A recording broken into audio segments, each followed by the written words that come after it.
Эртеси Хаширов Мамазайыр менен Нурушев Рахим райондук партиянын биринчи секретарынын кабылдоосунда болушуп, 10 барактай жазылган арызды фактылары менен райкомдун столуна ташташат. Райком арызды карап чыгып, эгерде ушул арызыңар чын болсо бул өтө оор кылмыш деп, ошол эле жерден райондун атайын мал чарбачылык боюнча адистерин чогултуп, эртең бүтүндөй райондук милиция менен барып совхоздун чарбасын толук эсепке алууга буйруп, бул арыз ээлери да ошол жерде болуусун, эгер арызы жалган маалымат болсо анда жоопко тартылаарын эскертип жолго салат.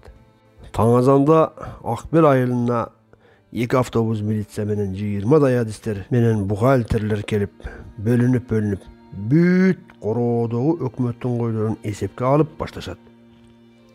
Нурушев Рахим менен барган топтон чү дегенде эле жетишпөөчүлүктөр калкып чыгып, ал эми Хаширов Мамазайыр менен барган короодо да козулардын өлүмү баланстан ашыкча экени билинет. Кечиндеси комиссия өзүнчө, доочулар өзүнчө отчет даярдап, райком партиянын өкүлүнө өткөрүп беришет.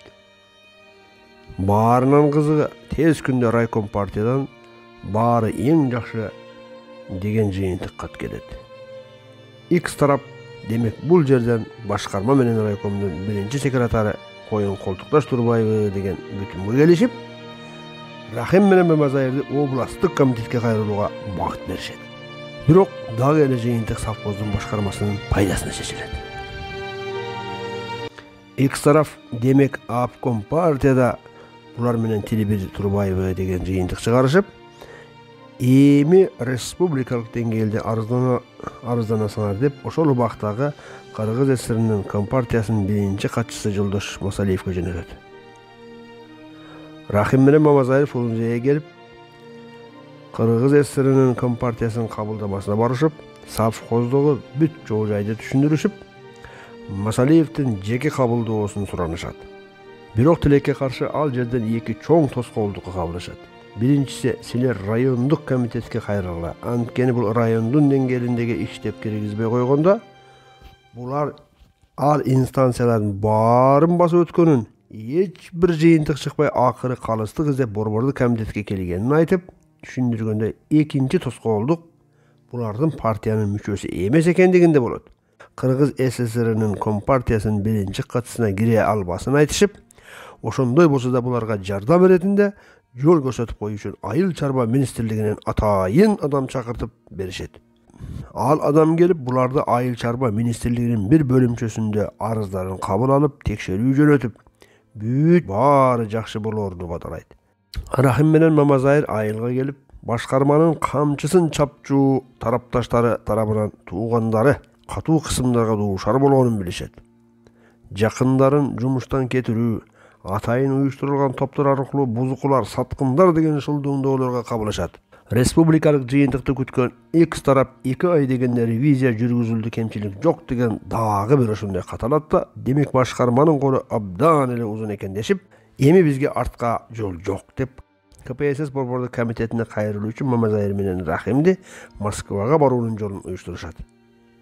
Башкарма тараптан уюштурулган жалдама топтун душмандыгы күндөн күнгө күч алып, эми ачык эле колуңардан эч нерсе келбеди, бузукулар деген сөздөрдү айтып, кээде ат менен омуроолой өтүшүп да жүрүштү. Рахим менен Мамазайырдын жеке жашоосуна коркунуч күч алып, арттарынан баскан изине сары чөп салынып, көзөмөлдөнүп калышат да, Кыргызстандан Москвага учуп чыгып кетиши да өздөрүнчө күмөн саната баштайт. Бул чоң саясий оюну токтотуп, тынч жашоосун талап кылган туугандарына акыр эми башта бир өлүм, эми биз кайткан күндө да башкарма бизге жакшылык кыла койбойт. Эмичи дагыра деп аларды жоошутуп, бирок чын эле токтотсокпу деп ичинен өздөрүнчө ойлонуп калганы менен намыс жагын ойлогондо башкарманын жалданма адамдары буларды кайра эртең такыр эле сүйлөгүс кылып, көчөдөгү 4-үнчү соттогу адамга айлантаары көздөрүнө даана көрүнүп, кой андан көрө муну жыгып тынмайынча токтобойлу деп кайраттана калып жүрүшөт.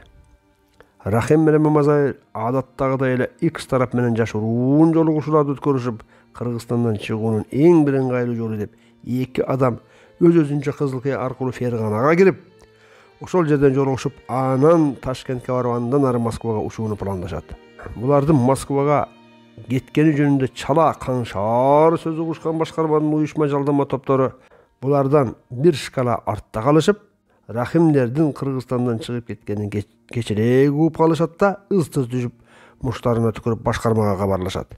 Башкарма мурдагыдай эмес, бир кыйла кооптону баштайт. Анткени Москва деген Москва. Башкарма Рахимдин атасына өтө иш өттү, бурор иш болду. Эр жигит таарынса да табышат. Уурун чакырсын, а мен жакшы жумуш берейин деп ортомчу жөнөтөт. Бирок бул убакта Рахим менен Мамазайыр Москвада эле. Эки тараптын көрсөтмөсү боюнча булар биринчи мүмкүнчүлүк менен Ташкенттен билет алып Москвага жетери менен менчик квартирага жайгашуу керек. Анткени мамлекеттик мейманканаларга кайсы бир тараптан сырдуу белги берилиши толук мүмкүн эле. Барган күнү квартирага жайгашып, эс алып жатышат да, эрте саарда Москванын көчөлөрү менен таксиде зуулдап Коммунисттик партиянын борбордук комитетине же мындайча айтканда Кремльге жетип барышат. Бараары менен кабылдамага кирип, дежурныйга чоо жайды түшүндүрүшүп, Горбачевко жолугуп арызданганы келгендигин айтышат. Дежурный булардын күтүп туруусун айтат да, ичкериге телефон чалат. Бир топто ичкериден 2 адам чыгып, буларды жүрү тосуп алып, бир комнатага киришет да, анан эмне себептен келгенин сураганда, Кыргызстандан келгендигин, жашаган жериндеги атка минээрлер ажыдарга айлангандыгын, чындык издеп эч жерден таба албагандыгын, анан акырында Кремльге кайрылууга аргасыз болгондугун түшүндүрүшөт. Бул жерде да эки тоскоолдукка кабылышат. Биринчиси Горбачевко жолугуу үчүн кезекке туруу 6 ай күтүш керек болсо, экинчи тоскоолдук бул жерде да борбордук комитетке кирүү үчүн партиянын мүчөсүндөгү коммунист болуш керек болот. Рахим менен Мамазайыр шайлар ооп, башка айла жок, артка чегүүнүүгө да жол жок. Эмне кылуу керек деп эки тарапка телеграмма берип, телефондон сүйлөшөт да, ошол убактагы Советтер Союзу боюнча массалык маалымат каражаттарынын эң таасирлүү төлөсү делген күндө жарык көрүүчү Правда гезитине барууга көрсөтмө алышып, дареги боюнча издеп таап, гезиттин башкы редакторуна кезек күтүп, жумалап жүрүп келишип кабылдоосунда болушат. Көпкө сүйлөшүп отуруп, бул окуянын ийне жимине чейин баяндашканда башкы редактор буларды СССРдин башкы прокуратурасына барууну кеңеш берип, буларды ал жерде кимге жолугууну түшүндүрөт. Рахим менен Мамазайыр бул жөнүндө дагы телеграмма аркылуу X тарап менен макулдашып, акылдашып, башкы прокуратурага киришет. Правда гезитинин башкы редактору айткан, чачын артка тараган, кериле баскан Генеральный прокуратуранын Орто Азиядагы өзгөчө оор иштер боюнча тергөөчүсү чыгып, булар менен саламдашып, анан кабинетине алып кирип, кенен отуруусун өтүнүп, кулак силерде дегенде ишарат кылып кана эмесе дейт. Рахим менен Мамазайыр колдорундагы папкадан кагаздарды сууруп чыгып, столго коюп, арыздын маанисин орусчалап айтып беришет. Сүйлөшүү 4-5 сааттай болот. Тергөөчү улам тамеки тартканча көптөгөн суроолорду узатат. Акырында ойлоно дерезеге бир топко чейин карап отуруп, анан мындай дейт. Эгер силер берген маалымат жалган болуп калсачы, же каралоо болуп жүрбөсүн, же болбосо жеке кек сактоо менен үч алуу болуп калсачы, жооп берип калуудан коркпойсуңарбы? Дегенде Рахим менен Мамазайыр жарыша, эгерде ушул арыздагы даттануулардын бир эле фактысы туура эмес болсо, орган алдында жооп берүүгө даярбыз. Ансыз да биз өлүмгө башыбызды байлагандарданбыз. Калыстык издеп ушул жерге келдик. Эгер ушул жерден калыстык таппасак, анда бизге эч кандай жашоонун бир күнү да керек эмес дешип, көздөрүнөн жаш кылгырат. Тергөөчү дагы бир топко ойлонуп отуруп, макул. Азыр баргыла да 3 күндөн кийин келгиле. Анан жообун аласыңар, деп узатат. 3 күндөн кийин прокуратурага келишип, баягы тергөөчүгө киришет. Тергөөчү тосуп алып мындай дейт. Мен силерге бир кат беремин. Аны ачпай, Ош областык прокуратурасында иштеген Брежнев аттуу тергөөчү бар. Ошого жеткиресиңер. Калган ишти ошол айтат, деп колдоруна кат берип, сыртка узатат. Рахим менен Мамазайыр эки тарапка дагы телеграмма беришип, анын жообун келгиле деген буйрук менен алышат да, самолетко билет алып Кыргызстанга учуп келишет. Антип-мынтип барып келгенче арадан бир ай ашыгыраак өтөт. Келери менен эки тарапка жолугушуп, эртеси эле Ошко прокуратурага барышып, Брежневке жолугуп, катты сунат. Брежнев катты шашпай окуп жатып эле, өңү кубара тегилерди бир карап, катты бир карап, бүтөөрү менен эмнеге мындай кылдыңар дегендей мааниде ачуулангандай сурайт. Бул экөө райондук, областтык, кала берсе борборго чейин аткаруу бийликтерине кайрылып, жыйынтык чыгара албай, анан Москвага бардык дейт. Макул, болор иш болуптур. Анда мындай. Бүгүн баргыла да биздин сигналды күткүлө. Бир адам барат. Силер жардамдашкыла дейт.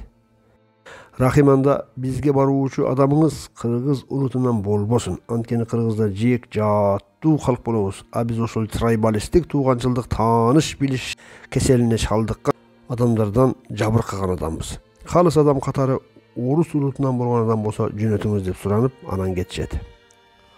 Арадан 10 күн өткөндө Эски базар айылындагы совхоздун конторасында Рахим менен Мамазайырды органдан bir adamı күтүп турат деген чакыруу келгенинден барып жолугушса, ал адам Ош областынын прокуратурасынан тергөөчү катары келип, конторанын бир кабинетине жайгашып, иликтөө иштерин баштаганы жатканын айтып, бул ишке тыкыр жардам бересиңер.